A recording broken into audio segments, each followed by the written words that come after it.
সবাই বলে সোনার নৌকা পবনের বৈঠে আছে। হ্যাঁ everyone, this is a Mohammad Hasan. Welcome back to my YouTube channel MS blog. আর আজকে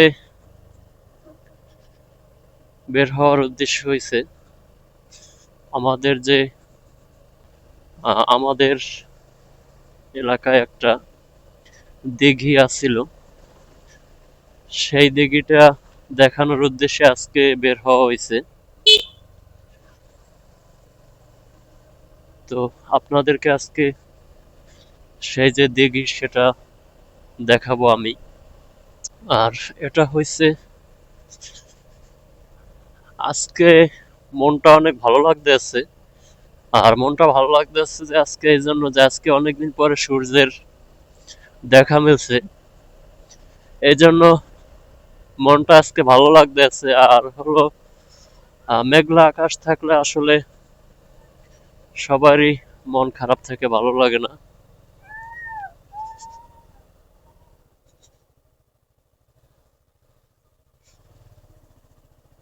সুন্দর একটা বাঁকা আছে, এই জন্য আজকে মানে আজকে খুব ওয়েদার ভালো আছে। ওয়েদার ভালো থাকার কারণে আজকে মনটাও অনেক ভালো লাগতে আছে। এই জন্য আজকে ঘুরতে বের হওয়া।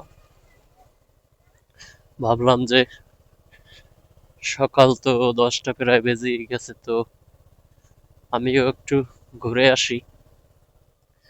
আর আপনাদেরকে যে দিঘিটা আছে দিঘিটাকে একটু দেখাই।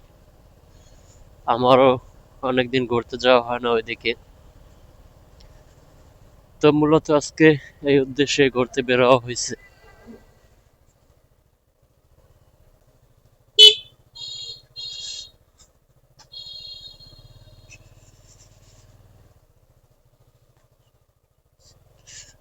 আমাদের যে গ্রাম বাংলার ঐতিহ্য সেটা হলো রাস্তায় যে প্রতিটা মোড়ে মোড়ে আঁকা বাঁকা আছে, এটাই আমাদের মূল ঐতিহ্য। আর এটা হয়েছে এই যে সামনে আমার যে একটা বিল্ডিং দেখা যাইতেছে, এটা একটা মাদ্রাসা। আর এটার নাম হয়েছে আব্দুল হাকিম কল্যাণ ট্রাস্ট। এখানে সুন্দর একটা মাদ্রাসা রয়েছে, হেফজখানা আছে, তারপর খেলার মাঠ আছে।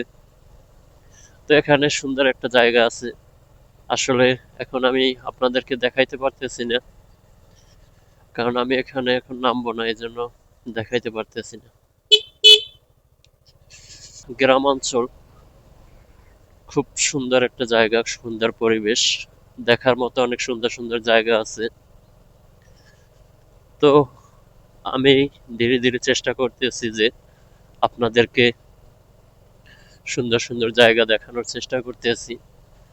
আর বিশেষ করে আমার যে বাড়ির কাছেই রয়েছে সুন্দরবন, ওখানে সুন্দরবন আছে বাড়ির কাছাকাছি, বেশি একটা দূরে না, হয়তো বা 10 থেকে 15 কিলোমিটার দূরত্ব হবে। তো সেখানে আমি যাব। আর আশা আছে অনেক দূরে দূরে ট্যুরে যাব, কিন্তু এখন না। আসলে ট্যুরে যাইতে হয় শীতকালেই, কিন্তু দেখি ধীরে ধীরে যাব। কিন্তু এখন যাওয়া হইতেছে না, কারণ আমার একটা ব্যবসা আছে, ফার্নিচারের ব্যবসা, দোকান আছে নিজের। তো সেখানে এখন তো কাজ কামের সিজন, একটু কাজ কামের চাপ আছে, যার কারণে আমি দূরে ট্যুরে যাইতে পারতেছি না। তো আমি যে আমাদের বাড়ির কাছে যে সুন্দর সুন্দর জায়গা আছে, বা বাড়ির একটু দূরে, সেই সব জায়গাগুলো আপনাদের মাঝে আমি তুলে ধরবো আর কিছু গল্প করব আপনাদের সাথে। বাস এটুকুই। তো আপনারা আমার যে ভিডিওগুলো একটু দেখবেন আপনাদের সামনে গেলে, কারণ যদিও বাইকে চালাইয়া ভিডিও বানাই তারপরও কষ্ট আছে। ওহো, দুইটা সোনামণি অনেক সুন্দর সুন্দর। তারপরও অনেক কষ্ট আছে, কারণ শীতের দিনে বাইক রাইড করা যে একটা কষ্ট, সেটা যারা বাইক রাইড করেন তারাই জানেন যে কত কষ্ট। কারণ হয়েছে এখন 9টা 45 মিনিট, তারপরও কিন্তু প্রচুর ঠান্ডা লাগতেছে। আর আমার যে হাত হাত দুটো ঠান্ডা হয়ে আছে। এই যে চলে এসেছি সেই সোনার নৌকা পবনের বৈঠে আছে সবাই বলে। তো একসময় শুনতাম যে, এই যে আমি একটু ঘুরে আগে আপনাদেরকে দেখাই। একসময় শুনতাম যে এখানে নাকি পবনের বৈঠা সোনার নৌকা আছে আর কি। আমার এখান থেকে মানে আমার যে এই সাইডটা বাম সাইডটা এদিকে নদী আছে। এই যে নদী, এই যে সামনে যে গ্রামটা দেখা যাইতেছে গাছপালা, ওইটাই হলো নদী। আর একসময় শুনতাম যে এই নদী, এই যে দিঘি, এটা দিঘি, এখানে নাকি সোনার নৌকা সোনার পবনের বৈঠে আছে। তো ওই নদী ভেঙে নাকি এই এই পর্যন্তই আসবে।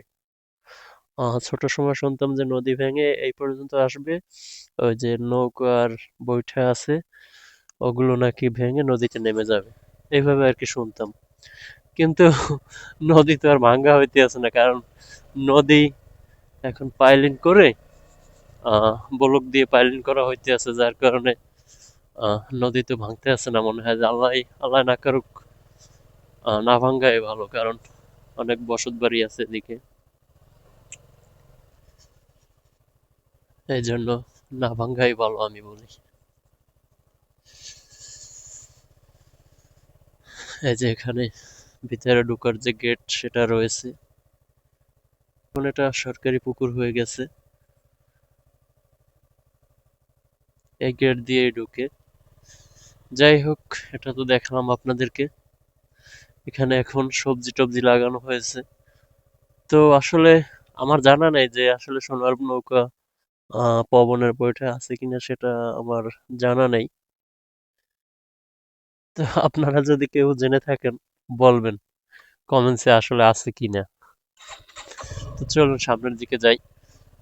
সামনের দিকে যে রাস্তা, সেই রাস্তায় মনে হয় যে কাজ চলতে আছে। দুই সাইডে গাছ রয়েছে, তারপর দুই সাইডে আহ, ধান ক্ষেত রয়েছে, যার কারণে খুব সুন্দর একটা পরিবেশ লাগতে আছে, খুব সুন্দরই লাগতে আছে।